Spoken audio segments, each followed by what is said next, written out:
Assalomu alaykum azizlar, assalomu alaykum qadrdonlar. Yoshlar telekanalida xonimlar va janoblar dasturi yana e'tiboringiz markazida. Assalomu alaykum barcha xonimlar va janoblarga. Bugun har ikki shaxslarga, ya'ni xonimlarga ham, janoblarga ham taalluqli bo'lgan dolzarb mavzu sizning e'tibor markazingizda. Bizdan uzoqlashmang. Va mana shu dolzarb mavzu o'ylaymizki, sizni ham qiziqtira oladi. Qaysi mavzu ekanligini esa bir necha soniyalardan so'ng bilib olishingiz mumkin.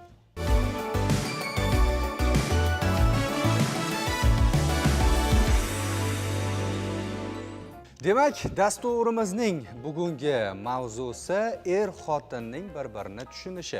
O'zi ko'pchilik mana shu mavzuda juda aziyat chekadi. Oilada kelishmovchiliklar shundan boshlanadi. Qanday holatlarda xotin qanday xatolarga yo'l qo'yadi, nimalarda adashadi? Bugun dastur davomida mana shu suhbatimiz davomida mana shu ma'lumotlarni yetkazishga harakat qilamiz va bu borada ekspertlarimizni taklif etganmiz. Ularni birin-ketinlikda tanishtirib o'tamiz. Demak, psixolog Gavhar Abdurahmonova hamda Kaklik Oltiyeva. Assalomu alaykum. Assalomu alaykum. Shu bilan birga Ko'kchoy guruhi ijodkorlari Temur Yunusov, Elvira Yunusova ham ko'rsatuvimiz mehmonlari. Assalomu alaykum. Xush kelibsizlar. Ko'rganimizdan xursandmiz. Qanaqa holatlarda o'zi xotinlar oilada xatolarga yo'l qo'yadi, nimalarga e'tibor berish kerak bir-birini munosabatlari yaxshi bo'lishi uchun degan mavzuda ijodkorlar bilan dasturdan avval juda ko'p o'yladik va har gal o'zi ko'rsatuvimizga qahramon izlashda bir hamma tomonlarni hisobga olamizda. Ko'kchoy jamoasi ijodkorlarini bekorga taklif etmaganmiz. Sababi ayniqsa mana shu ijodda bir-birini tushunish juda muhimda. Shu sababli bugun sizlarni dasturimizga taklif etdik. Bugun endi mana shu baxt sir asrorlari bilan bo'lishasizlar. Albatta. Avvalambor assalomu alaykum. Assalomu alaykum hurmatli boshlovchilar, mehmonlar, psixologlar. Taklif uchun katta rahmat. Assalomu alaykum hurmatli tomoshabinlar. Ozgincha hayajonlar bor, lekin eng birinchi nima demoqchi edim? Kichkina sovg'alarni olib keldik biz. Har galgidek, Bizda bilasizmi, Ko'kchoy guruhida kichkina an'anamiz bor. Mana sumkani, kichkina shokoladlar kayfiyat uchun. Shuncha yaxshi Elvira. Da mana ikkita. Elvira o'zi kreativ yondoshiga ishonardim, chunki Sizga rahmat. fe'l-atvori ham butunlay boshqacha, quvnoq, Mana bu pozitiv qiz. sizga kayfiyat uchun iltimos bizga qiyin savollar bermang. Bu brend emas, reklama emas. Bo'ldi endi. Biz juda ham baxtlimiz. Bizni yana bir savol qiziqtirib qo'ydi-da endi. Mana shu xotin har doim bir-birini tushunib yashashi uchun shunaqa sovg'alashib turish kerakmi boshqalarga? Keyin Suhrob bu oddiy shokolad emas, Ko'kchoy nomi tushirilgan ekan. Albatta, albatta. Zo'r.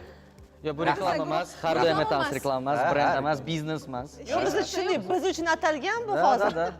Chin qalbdan Rahmat. siz uchun. Rahmat. Rahmat, xursand bo'ldik. Ha, hayot mana shu shokolad kabi shirin bo'lish uchun nima qilish kerak endi? Tuz qo'shish kerak, ozgincha. Shirin bo'lish uchun tuz qo'shish kerak. Albatta. Tuzsiz shirin uncha shirin bo'lmaydi-da. Rostdan ham? Psixologlarimizdan boshlasak, nimalarga e'tibor qaratish kerak xotin bir-biri bilan tushunib yashash uchun? Juda yaxshi savol. Sizlar bilan tanishganimdan xursandman. Kadr ortida hozir bizni mehmonlarimiz bilan ozgina kuzatdim. Baribir psixologlar kuzatuvchan bo'ladi. Bular juda ham chiroyli tandem ekanligini men sezdim. Bularda do'stlik ham bor, quvnoqlik ham bor, shodonlik ham bor, bir-biri bilan ahil-inoqlik bor. Hozir ko'rsatuv davomida yana tanishamiz.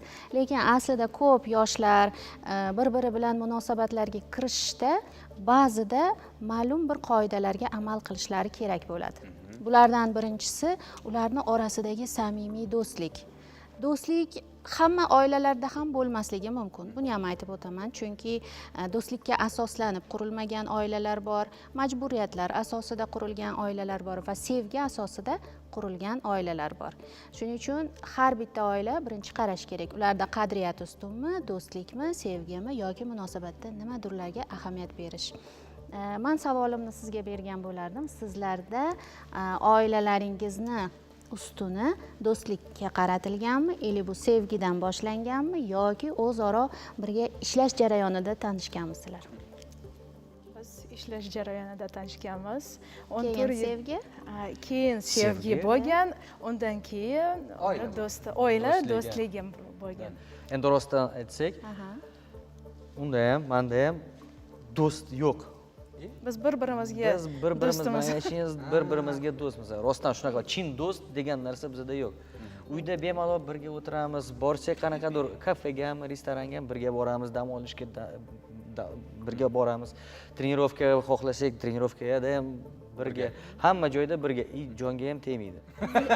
Yo'q, lekin yo'q, Manda bermaymiz. manda bitta kompromiss bor. Смотрите, agar sizlar hamma birga do'st bo'lsanglar, zerikib qolmaysizlarmi? Yo'q. agar Psixologlarda ozgincha zerikib qolsak, u boshqa xonaga ketadi o'zi ish bilan. Men boshqa ana PlayStation o'ynab o'tiraman yoki А значит, у вас есть границы, да, свои? Timur aka, Получается. endi mana do'st ikkimizga deyapsiz-ku, mana bir-biringizga do'stsiz, lekin bu narsa oldin ham shunday bo'lganmi? Do'stsiz yurib, keyin bir-biringizni topganmisiz yoki yo'q, do'stlar bo'lgan. do'stingiz bo'lgan-u, turmushdan keyin u do'stlar yo'qolib qoldimi? Aynan shunaqa Aynan bo'ldi. shunaqa. Nega yo'qolib qoldilar? Ha. Sabab. Qiziqish yo'q. Bo'ldi, qiziqish yo'q. Biz birga yuramiz, birga ishlaymiz. Mavzu bitta, maqsad bitta, shu Ushbu yetadi bizga, bir-birimizga. Zo'r, lekin bu qarash Anu, menimcha men choyxonalarga hamma uchun orzu bormayman. bo'lsa kerak. Yo'q, sinfdoshlar bilan ko'rishmayman. Institutdagi bolalar bilan ko'rishmayman. Gruppalar bor, Telegramda o'tiramiz, lekin men bormayman ham. Oldindan bormasmidingiz yo uylangandan keyin Yo'q, bormayotgan oldindan borganman. Keyin uylanib, sekin-sekin Siz nima deb o'ylaysiz? Men Borish kerak. Timurga pul bermayman. bu birinchi asosiy problema-da. Moliyaviy. Xotining o'tkir ekan deyishadi-ku, unaqa emas Elvirada menimcha. Keyin oilaviy byudjetda komandirman. Sabab topildi. Kampirdan keyin konvert olaman. O'sha ozgincha hidlab, ushab ko'raman. И сразу Общий kassaga berasiz. Общий kassa emas. Ha, даже Oilaviy общий ham kassa. emas. Oilaviy kassani egasi ishonch qozonyaptilarmi? Ishonsa bo'lar ekanmi? Albatta bo'ladi. Masalan, mashina zaryadkaga qo'ysa kerak bo'lsa, quvvatlash. Timur menga quvvatlashga kerak bo'lsa, Timur menga telefon qiladi, menga kartaga tashlab pul kerak. Mana qancha kerak? 50 mingmi, 100 ming? Shu kafeda o'tirsak, masalan, ovqatlandik, bo'ldi, shot olib kelishadi-yu. Ofitsiantlar erkak odamlarga. Erkak odamga beradi. O'sha shunaqa o'rganib qolganda, shu Erkak odamlar pul berish kerak. Ha. Menga beraman, menda pul yo'q. Ular ofitsiantlar. Voy, kimga berish kerak? Menga. Menda kassa. Men вообще pul bilan hech qanaqa aloqam yo'q. Chunki men juda ham nima deydi, nervnичать qilaman-da. Asabiylashasiz. Asabiylashaman, chunki bunga yetmasa, bunga paytim men shunaqa o'yladim-da. Asablashsam, pul qo'limda bo'lsa, nima qilay? Asablashmasligim uchun pul menda bo'lish kerak emas. Adashmasam 2 yil oldin men Timurga 350 ming, adashmasam 350 ming berdim. Taksida qoldirdim. Da? Menga telefon qildi, "Sen menga pul berganmisan, bermaganmisan?" Men berdim. 350 ming. Hozir yo'q. Hozir men taksiga обратно kelaman, sen o'zi pul ber, menga taksi to'lash kerak. Qanday? Men Pulni beraveraman.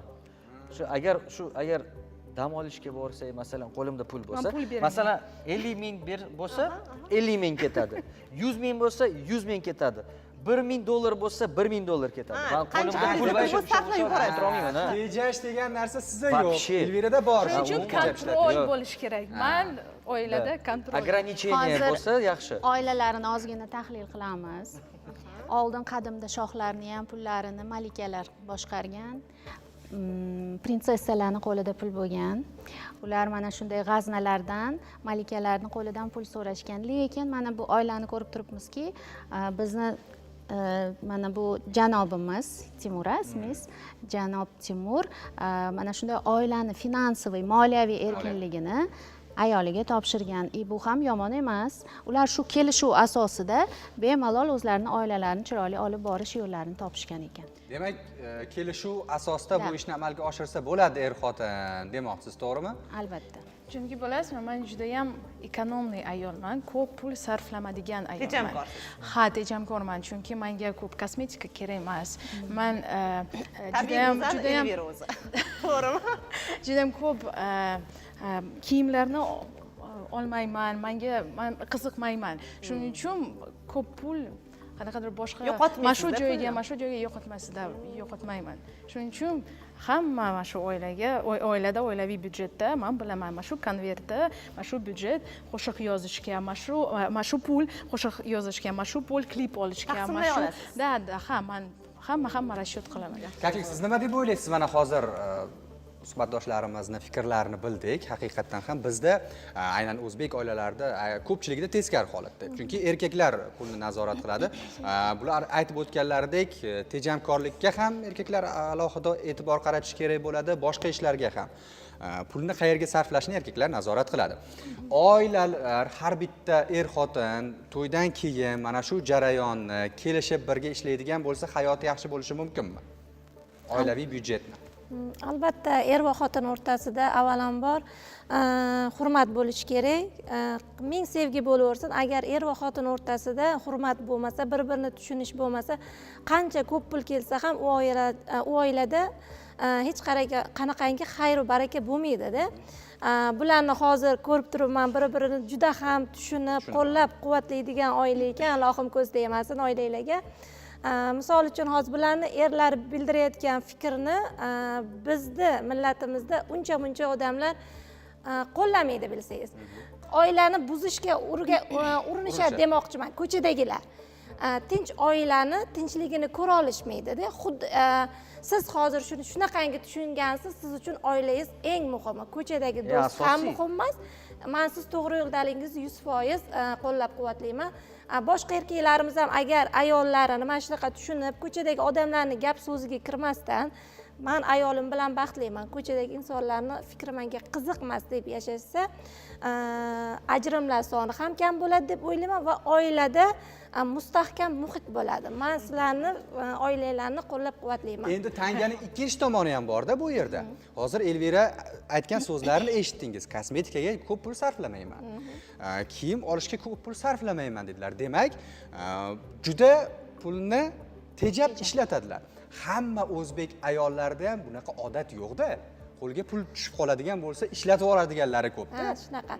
Bugun agar er olib kelib 1 million bersa, ertasi 1 million o'sha pul ishlatib bormi desa, yo'q, men deydi, butikka tushuvdim deydi, hatto yetmadi, kartamga pul tashlab bering deydigan ayollar ham men bor. fikringizga ozgina qarshi chiqaman. Pulini avaylab, katmonni ichiga solib, bolalarim uchun, ro'zg'orim uchun, o'zim kiymasam ham mana shu farzandlarim uchun deydigan onalar ham bor. Ularni yo'q demayapmiz, inkor qilmayapmiz, lekin Albatta. O'sha pulni ishlatib yuboradiganlari ham bor. to'g'risida, Hammasi emas dedik shu sabab. Shunday ayollar bor, kerak bo'lsa, agar eri bergan pulini qani o'sha pul desa, yo'q, pul qolmadi, ishlatib bo'ldim ro'zg'orga deydi.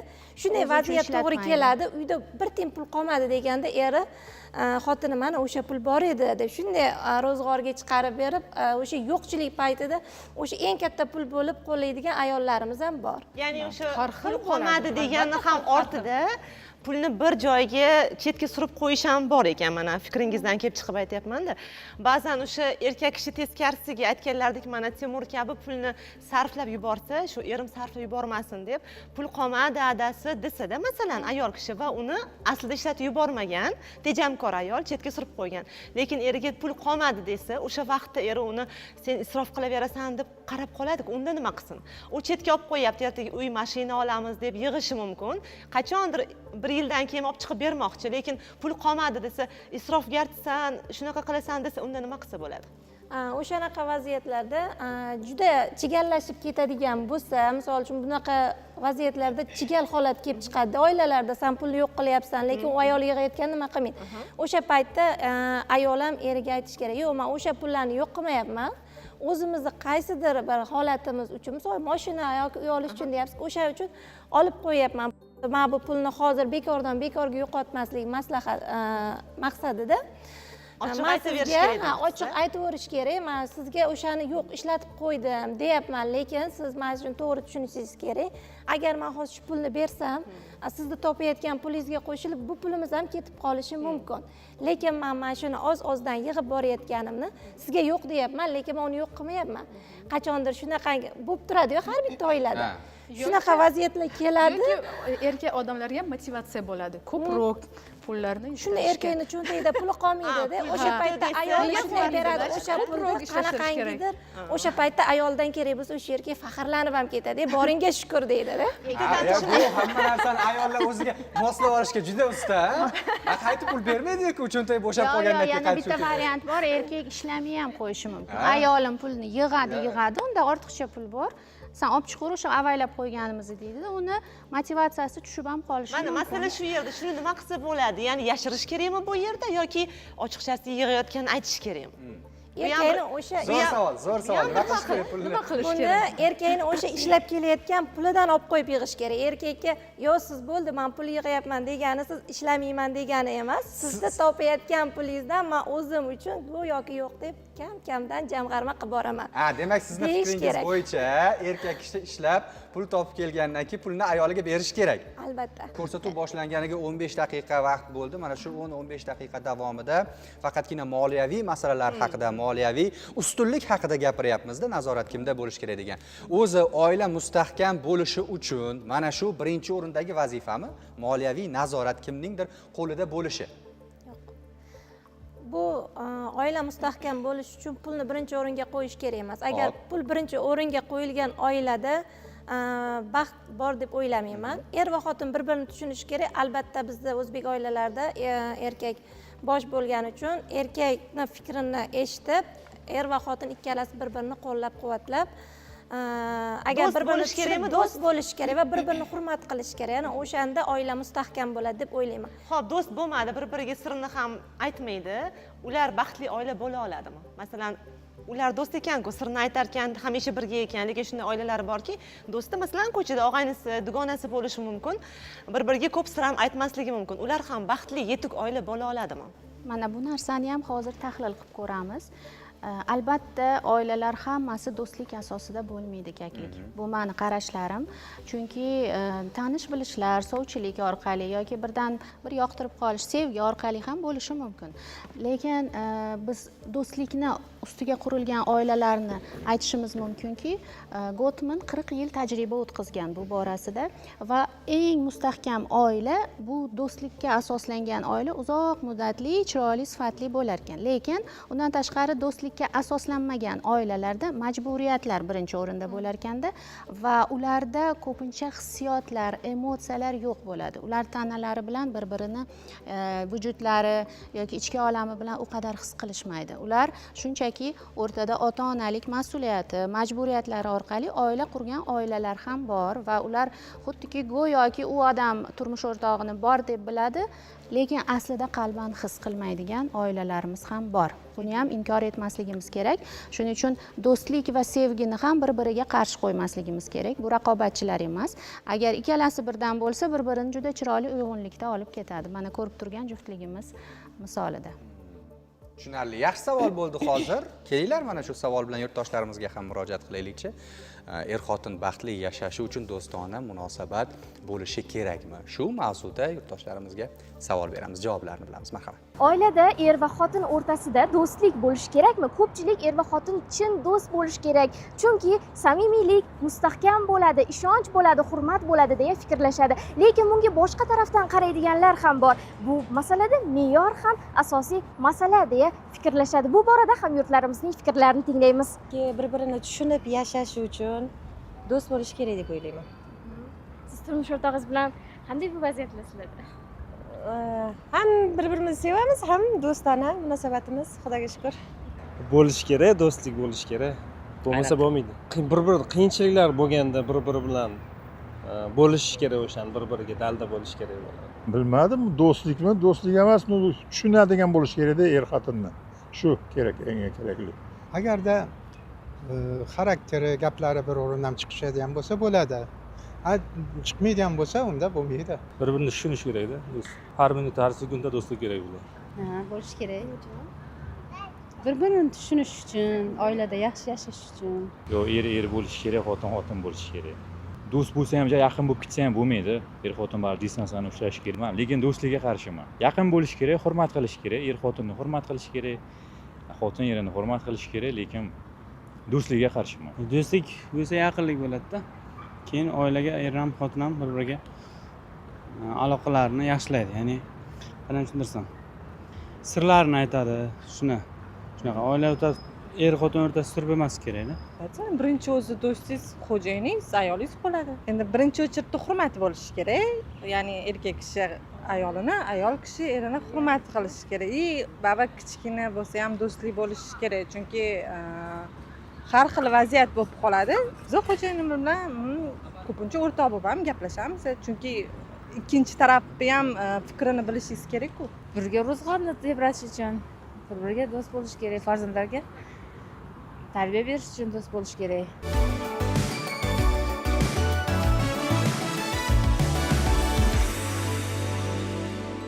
Davom etamiz azizlar. Biz yurtdoshlarimizning fikrlarini eshitdik. Mutaxassislarimizdan ham hozir yana bir savolga javob olmoqchimiz. Rashk masalasi ko'pchilik oilalarda qandaydir bir bahsli vaziyatni tug'diradi bu rashk tushunchasi, lekin rashkka qarash ham har xil. Bir mashhur blogerlardan birining fikri meni to'g'risi juda ham hayratga solgan edi va bu fikrga men qarshi reels ham joylagandim. Rashk bu bekorchilikdan kelib chiqadi degan fikrni ilgari surganlar. Lekin nazarimda ish bilan juda ham band odam ham rashk qiladi. Bu faqat bekorchilarning ishi emas va me'yor bo'lishi kerak deb o'ylayman. Rashk tushunchasi oilani mustahkamlaydimi yoki aksincha buzadimi? Rashk o'zi aslida sog'lom bo'lishi mumkin, nosog'lom bo'lishi mumkin. Rashkni ayollarga yoqadi, to'g'rimi Elvira? Albatta. Ozgina bo'lsa ham, Shunaqa odamman. ozgina bo'lsa ham ayol kishi o'zini kerakliligini bilib turish uchun rashk qilishini xohlaydi. Lekin bitta nyuansi bor. Agar u g'amxo'rlik asosida bo'lsa, agar u nazorat asosiga qurilgan rashk bo'ladigan bo'lsa, bu oilani yemirishi mumkin. Shuning uchun rashkning turlari bor. Agar o'sha bekorchilikdan deyilganda ham odamning ichida qo'rquvlari bo'ladi. Ya'ni ular bir-biriga mos emasligini bilganda, ichida turmush o'rtog'ida yoki sevganida, yaxshi ko'rganida u mendan yuqorisi tanlab ketishi mumkin yoki unga qandaydir boshqasi munosib bo'lishi mumkin. Ilk uchrashuvlarda ham rashklar paydo bo'ladi. Lekin oilaviy munosabatlarda biz yana savollarni juftligimizga berib ko'raylik. Ular qaysi holatlarda bir-birini rashk qilishadi? O'zi qay darajada yoki yoqadimi, yoqmaydimi? Qaysi holatda? Men rostdan aytsam esimda yo'q, lekin bir paytlarda bo'ladi-da. Artistda. Odamlar qaraydi, bir takoy qanaqadir takoy katta tadbirlarga kelsak, boy odamlar gaplashadi. Endi shu bizada u gaplashganda qo'lini beradi, o'zi prosta gaplashadi. Quchoqlaydi, bu takoy delovoy, do'stona, lekin ozgincha bo'lib turadi bir payt, ayrim paytlarda, lekin shunaqa prям nima deydi, жуткий rashk qilaman deb bunaqa yo'q. Bir marta bo'lgan, boshida shu tanishganimizda bitta bola orqasidan yugurib yurdi. O'sha paytda Oilada bitta qoida bor-da, bu pravilo qoida bor. Menga mumkin, Timurga mumkin emas. Men masalan qanaqadir tadbirga borsam, masalan boshlovchilar bilan birga salomlashib, aloqatlashib, bitta qo'lini berib yoki quchoqlab menga mumkin. Timurga mumkin emas. Nega bu sizni qoidalaringiz uchun? Kamida bir 100% chiroyliroqman-da, shuning uchun meni Elvira, rostdan nega sizga mumkin, ularga mumkin emas? Sizni qarashingiz qanaqa? Men uchun bu ish. Bular uchunchi? Yo'q, Timurga mumkin emas. Hozir to'xtang, bitta savol. Timurga ham mumkin bo'lishi uchun Timur ham qo'shiq aytib chiqishlari kerakmi? Timurda san'atkormish. chiroyli ovozi yo'q. O'zi shunaqa rashkroq-da, shuning uchun men povod bermayman. Sizga yoqadimi rashk qilishlari? Timur? Yoqsa rashk qiladi. Rostdan aytsam, shuncha yil o'tdi, men даже sezmayman. Shu biz sizni qutqarishimiz mumkin. Xotin-qizlar bilan gaplashsam ham bir menga qaraydi, nima haqda gaplashish?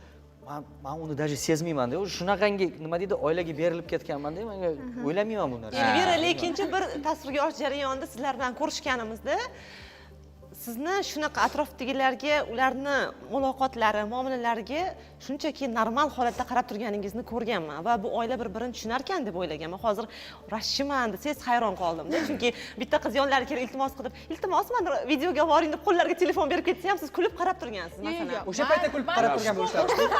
Uyga borgandan keyin siz tasavvur qila olmaysiz. Yo'q, to'xtab turing. Ushbu vaqtida men hech narsa ayta olmayman. Men shunaqa chiroyli, qarab, lekin uyda yoki mashinada Timur biladi. 3 kundan keyin, bir haftada, bir oy o'tgandan keyin takoy kavlab, takoy tars keladi. Ozgincha urishib qolsak, Ну, endi sog'lom, normal. shu kerak emas joydan buni topib, masalan, urushdikda, masalan, olmani noto'g'ri kesding deb aytsam, masalan, asl esingda bormi san? Mana ayolga video oldingiz, mashina. Tan olinglar, ayollarda shunaqa odat bor. Ayollarda shunaqa odat bor. Nima deydi? Shu to'g'ri oldindan aytaman, mana shu odatingiz bilan sizlarni yaxshi ko'ramiz, hurmat qilamiz. Endi ayollarda bor xislatda bu. U nimadandir o'tirib turib 16 yil oldin mana bunaqa qilgandingiz. Shunaqa. Umuman yo'q. Men даже eslamayman. Eslolmaysiz. Ayolda shunaqa bor. Lekin bilasizmi, menga nima ko'proq yoqadi? Chunki Timur meni ko'proq sevadi. Mendan ko'ra Timur meni ko'proq sevadi. Boshimdan ko'tarib yuradi, shuning uchun men o'zimcha spokойный. Haddidan oshib ketadi-da, chunki biz urishib qolsak, u neprav bo'lsa, nohaq bo'lsa, men urishib keyin o'zim kelaman. Men nihaq bo'lsam, urishib men o'zim yana kelaman. Hozir mana shu suhbat jarayonida o'z-o'zidan mavzu kelib chiqyapti-da, oila mustahkam bo'lishi uchun ishonchning o'rni demak juda yuqori ekan, to'g'rimi? Albatta. Oilada eng birinchi o'rinda ishonch turadi.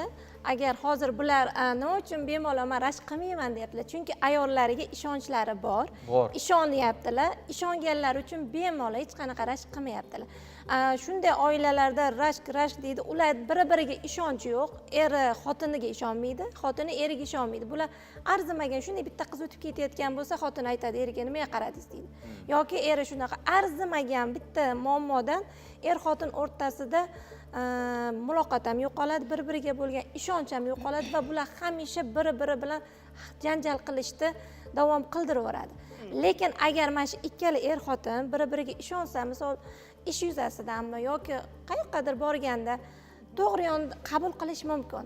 Mayli, mana bu qiz o'tib ketdi yoki kelib meni rasmga olib ber yoki bo'lmasam men bilan biron bir ko'chada bo'lib qoladi, har qanaqa vaziyat yordam berish mumkin. To'g'ri qabul qilish kerak, ayollar ham, erkaklar ham. O'shanda oila juda ham mustahkam bo'ladi. Lekin bu qaysidir ma'noda, kakrik aytayotganlari patologiya, menimcha nazarimda o'sha ishonchsizlik bilan qilinadigan rashk bu, o'sha janjalga olib boradigan rashk, lekin yoqimli rashk bo'ladi-ku, o'sha yoningda kim bor? O'zingni ehtiyot qil degan narsa yoki turmush o'rtog'iga qizlarga qaramanglar deb hazillashib qo'yishi menimcha bu ishonchsizlikdan bo'lmasa kerak. Bu bilasizmi nimadan? Ishonmaslik birinchi undan avvalgi bo'lgan voqealardan. Timur aytdilar boshida. Men hech qanday povod bermaganman va bermayman ham. Demak, ishonch ustuvor aloqada qurilgan ularning o'rtasidagi. Lekin ba'zi bir oilalarda ana shu ishonchsizlikka qurilgan holati ayoli nimanidir sezib qolishi yoki turmush o'rtog'ida qandaydir o'zgarishlarni ko'rishida ishonch paymol bo'ladi va keyingi etapga kelganda ularning ichida gumon, shubhalar yuradi. Demak, ikkita inson bir-biri bilan chiroyli munosabat qurish uchun undan avvalgi munosabatlarda juda ham chiroyli muomala qilishni o'rganishlari kerak. Ya'ni uchinchi shaxsning aralashuvi yoki o'ta qandaydir boshqa sevgilisi bo'lganmi, hayotida boshqa bir inson bo'lgan, bu narsalarni ham endi aralashtirmasliklari kerak bo'ladi. Nozik masala va bo'ladi. yana bir nozik savol sizlarga mana shu gaplaringizdan keyin. Deylik, o'rtada ishonch yo'qoldi. Ana undan so'ng er-xotin o'zaro kelishuv asosida hayotlarini davom ettirishyapti. Munosabatlar avvalgi holatga qaytishi qay darajada bo'ladi? Qaytishi mumkin. Mumkinmi? Mumkin. Buning uchun mas'uliyatni aynan ikki tomon bir-biri bilan bo'yniga olganda, ha, bizni oilamiz chiroyli bo'ladi. Bizni oilamizda sen va men bor. Uchinchi shaxs aralashuviga umuman sen e'tibor bermasliging kerak. Sen bilishing kerak, men seni turmush o'rtog'ingman, sen meni rafiqamsan. Ya'ni uni munosabati, erkakning taktikasi juda qat'iy bo'lishi kerak. U ayolni shu qadar ishontira olish kerakki, ayol boricha sevadi. Ayol bu emotsiya. Biz emotsional fonda juda ham hissiyotlimiz. Agar bordi-yu birgina ishonchini paymol qiladigan bo'lsa, oradan 30 yil o'tsa ham o'sha ayol kishi shu erkakni yuziga soladi. Eslatadi. Men bergan savol shuda, shu. Siz meni shunda shunaqa qilgansiz deb. Demak, erkakdan ham juda muhim sabr va toqat va ilm talab qilinadi. Ishonchni paymol qilmaslik uchun. Endi hozirgi paytda ba'zida ishonchsizliklar ham ko'p bo'lyapti. Buni ham bemalol yashirmasligim kerak, chunki shuni orqasidan oilalarda ba'zida ajrim bor, ba'zilarida qandaydir gumonlarga kelib qolishyapti. Shuning uchun oilalar o'zaro chiroyli yashashlari uchun tandemda ishlashlari kerak. Shu dasturni maqsadi ham hozir shundan iborat. Tomoshabinlar ilk marotaba ko'rsatuvimizni tomosha qilayotganlar bo'lishi mumkin. Ular uchun aytib o'tmoqchimiz. Mana shu bizning dasturimiz oilalarni mustahkamlashga qaratilgan. Qanday xatolarga yo'l qo'ysangiz, nima voqealar, nima bo'lishi mumkin va buni oldini olish uchun nima qilish kerak? Shu maqsadda tashkil etilgan dastur bu. Shohsanamning gaplarini biroz avval aytgan so'zlarni qabul qila olmadim. Qanday qilib bekorchilikdan rashk qilish mumkin? Nima u uyda o'tirib erimni yo xotinimni rashk qilib qo'yishim kerak degan xayolga boradim. Bekorchilikdan qanday ayollarda bo'ladi shu narsa. Bekorchilikdan rashk qilinadi. Rashk o'zi yo'q narsa deb chiqdilar, lekin juda ham ko'riklar soni ko'p, har xil fikrlar yozilgan. Keyin nimagadir ozgina tegdi bu gap menga. Bu noto'g'ri fikr deb chiqdim, to'g'risi. Yo'q, qarang, o'zi uyda o'tirgan ayol kishi nima bilan shug'ullanishni bilmay qolganda, turmush o'rtog'i ishga borib ishlab yurgan paytda rashk paydo bo'lishi mumkin. Ayol kishi samorazvitiya, ya'ni o'zi bilan o'zi ovora bo'lishni bilish kerak, uni shaxsiy hududi, uni chegarasi bo'lishi kerak. Ana o'sha chegara bir-biriga qo'shilib ketganda, u turmush o'rtog'i meniki butun dunyoyim deb o'ylashni boshlaydi. Uni ko'ziga bolalari ham ko'rinmaydi. O'zi masalan, o'zimiz ta'tilga chiqqanimizda ham qanaqadir bekorchi darhol telefonni qo'limizga olib qayerdasiz deyishni boshlaymiz. Bu menimcha ayollarga xos hammasiga. Bu xos. Lekin rashk tushunchasi baribir chuqur va keng tushuncha nazarimda. Haligi ishonchsizlikdan ham emas, u oldindan qilib qo'ygan qaysidir xatosiga ham bog'liq emasdir ehtimol. U ayol qanaqadir ichki g'ururi toptalgandek his qilishi mumkin. O'ziga bahosi baland ayol erkak kishini, ya'ni turmush o'rtog'ini boshqa ayol bilan masalan hazil huzulni ham sal boshqacharoq qabul qilsa kerak nazarimda, chunki u o'zini g'ururliman deb hisoblagani uchun. Qanaqa qaraysizlar bu fikrga? Sizning fikringiz?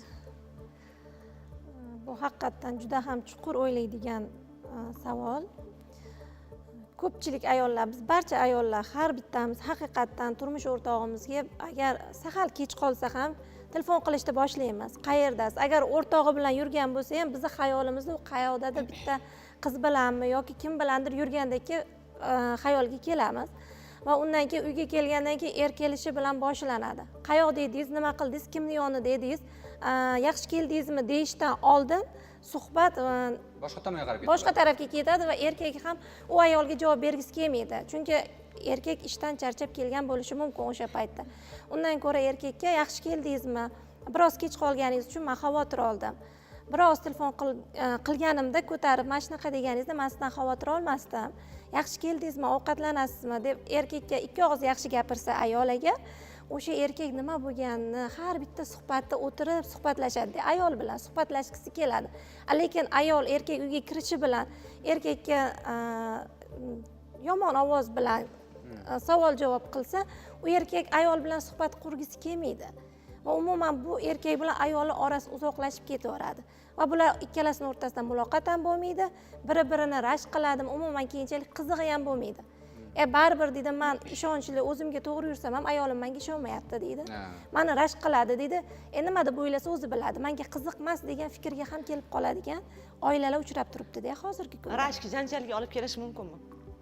Albatta. Oxiri janjal bo'ladi. Ajrimgacha ham olib kelyapti o'sha rashk. Hozirgi kunda ko'pchilik yoshlarimiz turmush qurgandan keyin nima uchun ajrashyapsiz degan savolni bersa, arzimagan rashk yoki o'tmishda erimni hayotida boshqa qiz bo'lgan, men o'shani bilib qoldim. Endi u to'ydan oldingi holat, unga hech qanaqa e'tibor berish kerak emas deb o'ylayman. Va to'ydan keyin oilani mustahkam saqlash uchun er va xotin bir-birini tushunib, baxtli hayot qurishi kerak. Demak, sizning so'zlaringizdan shuni bildimki, rashk yaxshi, qachonki me'yor bo'lsa. Albatta. Sog'lom rashk bo'lishi kerak har bitta muhitda ham. Aslida bizda kutuvlar ko'p nazarimda, o'sha er xotinidan, xotin erdan kutadi-yu, lekin gaplashish degan narsa bo'lmagandan keyin, bir-biriga muammosini aytmagandan keyin ildiz otib ketaversa kerak. Ya'ni o'sha gaplashib olganda ham eri xotiniga, masalan, xotin hamisha eriga masalan parvarish qilib, chiroyli munosabat. Parvarish deganda men haligi ona boladagi parvarishni aytmayapman. E'tibor, masalan, ketayotganda kostyumini olib kelib berishmi, shunaqa ma'nodagi narsalarni er xohlaydi-yu, lekin ayoldan ko'ra olmaydi, topa olmaydi. Masalan, o'z vaqtida shirin taomni topa olmaydi va qarabsizki, unda o'sha ayolga nisbatan ayolni his qilmaslik boshlanganda konflikt yuzaga keladi va o'sha ko'chada kim bilandir do'stona munosabatlar boshlansa, qo'sh tirnoq ichida bu narsalar o'sha gaplashmaslik, bir-birini tushunmaslik shundan kelib chiqsa kerak. Bunaqa vaziyatda nazarimda o'sha erkak o'zini xatosini anglab to'g'rilashga, ayol o'zini xatosini to'g'rilashga harakat qilsa, hech kim ko'chadan hech kimni qidirmaydi nazarimda. Shunday, endi ishonchning yana bir belgisi telefon. Bu hayotimizning ajralmas qismiga aylanib bo'lgan vosita va eng ko'p kelishmovchiliklar, janjallar mana shundan kelib chiqadi. Telefon. O'zi er xotin bir-birini telefonlarini nazorat qilishi, titkilab turish kerakmi? Menimcha, ishonch bor joyda o'shani ko'rish ham kerak emas. Agar arzimagan bitta narsa chiqib ketsa ham bir-biridan ko'ngil qolish bo'lishi mumkin. Undan ko'ra ko'rmaslik kerak emaski, ishonaman, bo'ldi. Er ham xotin ham ikkalasiga bir-biriga ishonch bildirib, o'sha telefonni shunday keltirib qo'ysa ham, biz ayollarda telefon turgan bo'lsa, eri qayoqqadir ketib qolsa, srazi darrov ochsamda nima aybi bor ekan, qidirsamda shu erimni aybini topsamda bitta janjal qilsam degan fikrlar juda ko'p. Undan ko'ra o'sha qo'yib ketsa ham telefonni olmagani ma'qul deb bilaman. Undan ko'ra eriga ishonib, nima qilaman, shuni telefonini tekshirib, nimadir chiqib qolganda ham nima o'zgaradi? Ko'ngli qoladi, oilada urush janjal bo'ladi, ja chuqurlashib ketsa ajrimgacha boradi. Undan ko'ra tekshirmaslik kerak va oilada er va xotin bir-biriga ishonib, baxtli bolalarning kelajagi uchun mana shu telefonni umuman chuqalash kerak emas. O'shanda juda ham zo'r bo'ladi deb o'ylayman. Elvira boshqacha qaradi. Siz o'zingiz nima qilasiz? Parol bilaman. Hamma programmada parol bilaman. Shuning uchun baribir bir-birimizga ishonamiz. Lekin men Qiziqda baribir ayollar uchun qiziq bo'ladi. Ishonadi eriga shunaqa. Albatta qiziq. Sizga ishonaman deydi, qiziq. Timur menga Yurakdan aytilmaydi-da, o'sha ishonaman degan gap. Bab tekshirishadi-da. 3 ta bola bor-a? Soxtada ishonaman deyish. Uyda telefonlar birga yotadi. Xohlasa menikini oladi, men xohlasam unikini olaman. Berkitib yurmaysiz ya'ni. Chunki sizlarning oilanglarda ishonch borligi shunday ko'rinib turibdi. O'sha uchun ham sizlar bir-biringlar telefoninglar bitta joyga qo'ysanglar ham olib tekshirmaysizlar deb o'ylayman. Ishonch juda ham yuqori sizlarda. Даже hayotga ham kelmaydi tekshirish. Xayolga ham kelmaydi-a? Xayolga to'g'ri. Yaqinda bitta ota qizini uzatayotganda, qizim, ering telefon tutma, sendan rozi emasman desa, voy, shunaqangi dahshat kommentariyalar ketib turibdi. Endi oila munosabatga bog'liq, qarashga bog'liq. Har xil vaziyatlar bo'lishi mumkin. O'sha vaziyatlarni oldini olish maqsadida ham ko'p ota-onalar shunday fikrni bildirishadi. Yurtdoshlarimiz bu borada nima deydi? Qani ularning fikrlarini bilamiz, marhamat.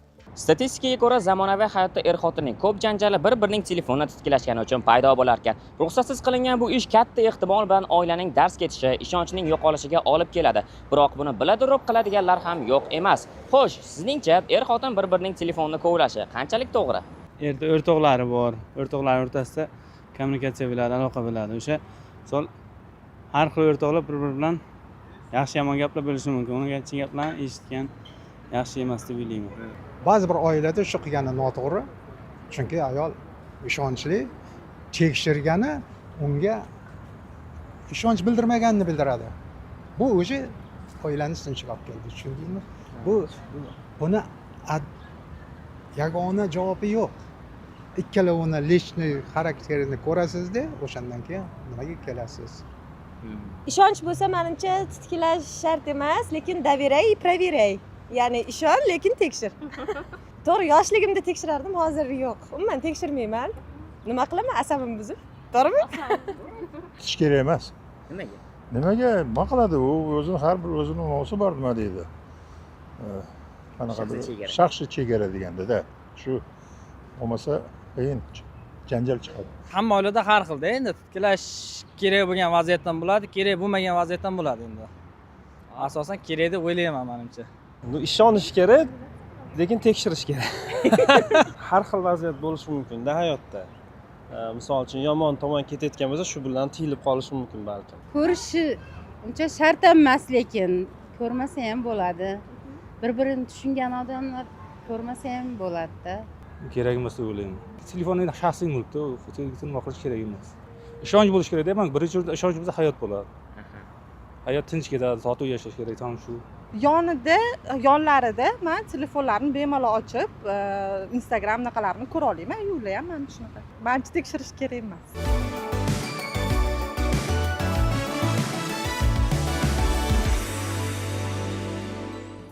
Xonimlar va janoblar, davom etadi. Sizlar uchun bugungi mavzuyimiz qiziq bo'lyapti deb o'ylaymiz. Va bitta savol bilan yuzlamoqchiman. Qarama-qarshi jins vakillari bilan do'stona munosabatda bo'lish bu oilani darz kettiradimi? Ya'ni oilaga zarar yetkazadimi? O'zi kerakmi?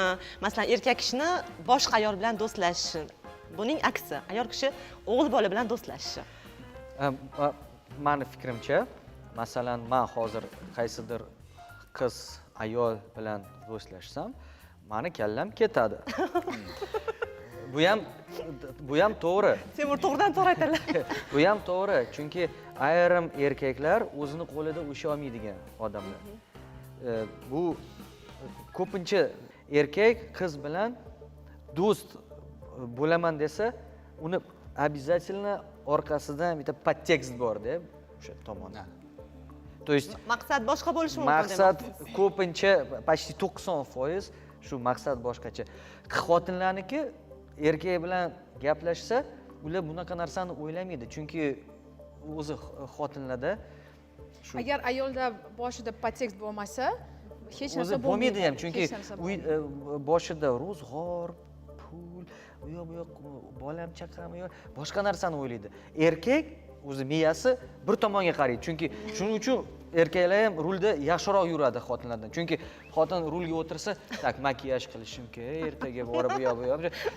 Mingta fikrlar uyda boshida постоянно shu qanaqadir tayfun bo'lib ketishlar. Rejalar ham bor. Erkak kishi bo'lsa, men yo'ldaman. Men har doim yo'l xayrida mana shu yerda yuraman. o'ngga bo'lish kerak. O'ngga bo'lish kerak. Chunki erkak kishini miyada bitta narsa ishlaydi. Hozir mana shu qiz bilan do'st bo'lib gaplashsa, mana shu qiz haqida o'ylaydi. Xotin kishi mana shu erkak bilan gaplashsa, uni вообще o'ylamaydi. 10-etapda turadi-da, shu. Qolgan hamma ish, bolam chaqam, ro'zg'or, buni даже o'ylamaydi. Sizning fikringiz? Boradi. Psixolog sifatida Timur juda yaxshi javob berdi.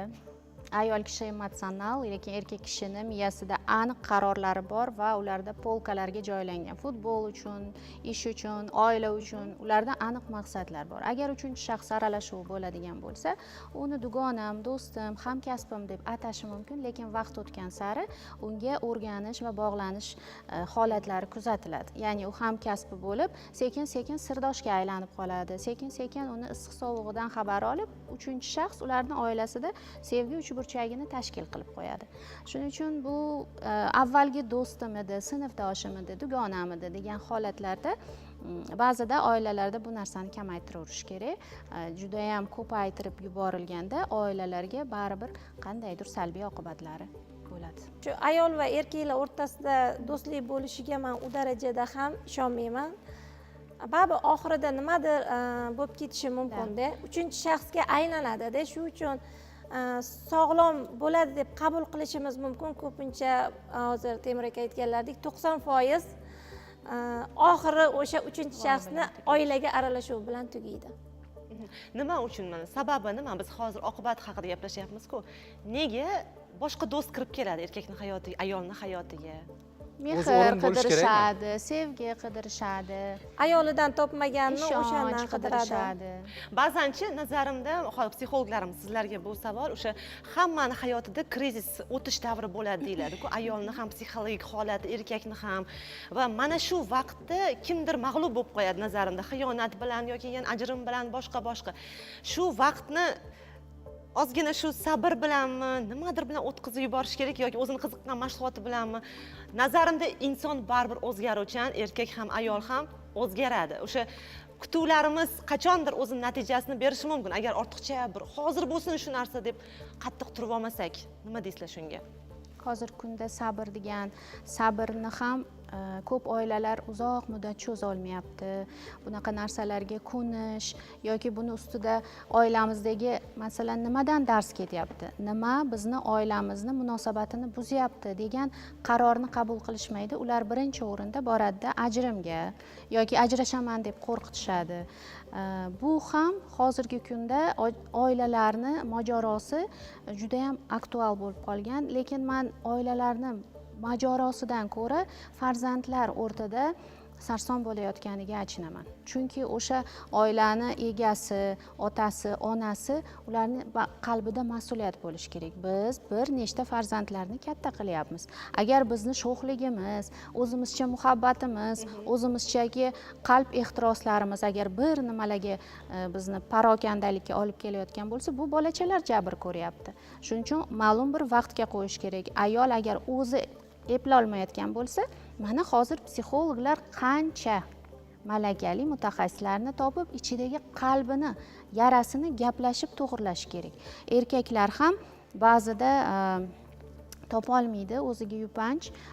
Shunaqa holatlar bo'ladiki, uchinchi shaxs aralashuvida oilasiga mana shunday boshqa shaxslar kirib kelganda ular ikki o'tni orasida qolganini o'zi ham tushunmaydi. Lekin ma'lum bir vaqt o'tgandan keyin baribir oilasiga qaytadi. Chunki u yerda bolalari borligini anglaydi. Vaqt kerak hamma narsaga. Mana shu vaqtni kitob davolaydi, sport davolaydi va sog'lom turmush tarzi, to'g'ri ovqatlanish hamda atrofidagi yaxshi insonlar. G'iybatchi insonlar ham insonni fikri o'zgarishiga olib keladi. Hozir agar savol beradigan bo'lsam, aniq javobni bilaman. Bir xil sabrli bo'lish kerak deb aytasizlarda, oilada kim ko'proq sabrli bo'lish kerak, erkakmi, ayolmi deganimda, hamma sabrli bo'lish kerak deb aytasizlar. Kim chidamli bo'lish kerak oilada?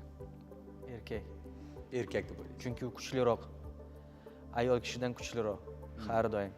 Masalan, buni har doim esda erkak ushlab turish kerak-da, menimcha, meni fikrim. 1000 marta o'ylash kerak. Urushgandan oldin, bir nima qilgandan oldin buni tan olish kerak. Erkak uchun bu eng katta bu sabr. Keyin xotin u gapiraveradi, baqiraveradi. Chunki hech narsa qo'rqmaydi. Erkak kishi qo'rqish kerak. O'zidan qo'rqish kerak. Oilasi buzilib ketishdan. Поэтому shuning uchun erkak sabrli bo'lish kerak. Albatta oilada erkak ham, ayol ham birdek sabrli bo'lish kerak baribir. Agar janjallar chiqqanda, o'sha janjal chiqayotganda ayol bir og'iz gapdan qolsa va erkak o'sha ayolni bitta jahl bilan gapirgan gapini eshitmasa va ikkalasi ham xuddi hech nima bo'lmagandek qabul qilishsa, o'sha oilada hech qanaqa urush janjal bo'lmaydi. Lekin biznikilarda unaqa emasda.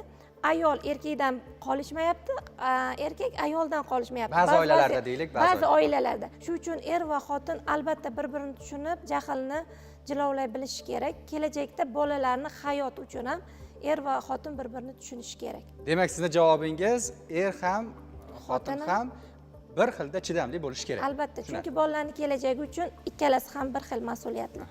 Hozir ko'rsatuvimiz noodatiy, ya'ni bizda hozir zamonaviy oila o'tiribdi. Timur shunday sharti gapirib qo'yaveradi, bemalol. Lekin hozirgi kunda bunday oilalar uzoq muddatli yashab ketish ehtimoli bor, chunki ular tandemda. Endi bir-biridan bir gapdan qolish, urishish, tushunmaslik haqida gapiradigan bo'lsak, o'zi psixologiyada 15 minut jim turish qoidasi bor. Mana shuni ayting-da bizga. 15 minut jim turish qoidasida bir kishi oilada amal qilish kerak. Bu bo'lsa ham, agar ayol kishi shu narsaga amal qila olsa, turmush o'rtog'i ko'chadan kelganda uni butun jismi, tanasi hali ko'chada bo'ladi. Aqli ham. Chunki erkak kishi bir kunda nechta odamlar bilan ko'rishadi? Yuzlab, 50 ta muloqotda bo'ladi va mana shu insonlar bilan bo'lganda u tanasi bilan kirgani bilan aqli ko'chada bo'ladi. Lekin ayol kishi bir kunda keladi, "Men bolangiz buni qildi, bunisi bu qildi", hamma narsani aytganda erkak kishi jazavaga tutib ketish, jazavasi tutadi. Mana shu payti 15 minut agar ayol kishi turmush o'rtog'i uyga kelib, yechinib, dush qabul qilib, ovqatgacha bo'lgan jarayonda kutib turadigan bo'lsa, erkak tanasi va aqli bilan uyda bo'ladi. Ana o'shanda muammolarni ham hal qilish oson bo'ladi. Ayollar erkak kishini tilini tushunganda munosabatlar inqirozga yuz tutmaydi. Demak, shunaqa ayollar ham bor, eshidan kirish bilan muammo aytadigan. Ha, bolasini u bo'ldi, ko'tarib bu bo'ldi deb. Qarang. Aytadi, hamma muammosini to'kib soladi yoki erkak kishi mazza qilib ovqatlanayotganda hamma dardini daston qiladi. Shuning uchun oilalarda shunday vaqt bo'lishi kerakki, bugun sen bilan gaplashib olaylik. Bugun sen bilan qanaqa muammoing bor, qanaqa darding bor, qani gapirchi deydigan oilada shunday o'zi an'analari bo'lishi kerak. Menimcha, sizlarda bor-a?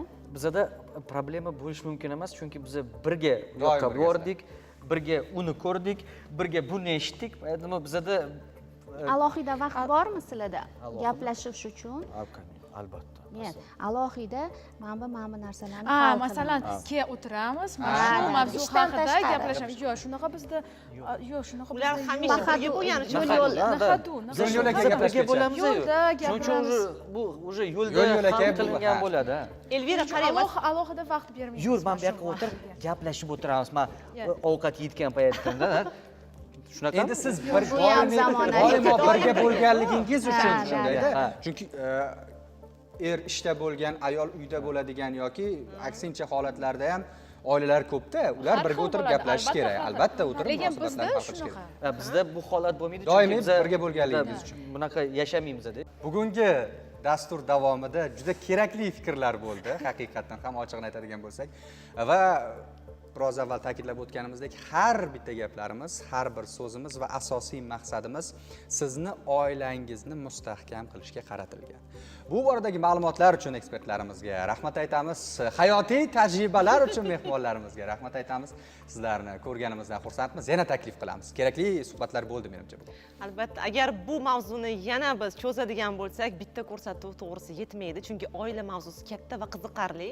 Bizni tomosha qilgan barcha tomoshabinlarimizga rahmat deymiz va kelgusi xonimlar va janoblarda yana ham qiziqarli mavzular bilan psixologlarimizni, umuman olganda barcha bugungi ko'rsatuvimizni mana Elvira va Timur ishtirok etishdi. Shu kabi chiroyli oilalarni kutib qolamiz. Shunday. Ko'rishguncha xayr, o'zingizni ehtiyot qiling va hamisha omon bo'ling.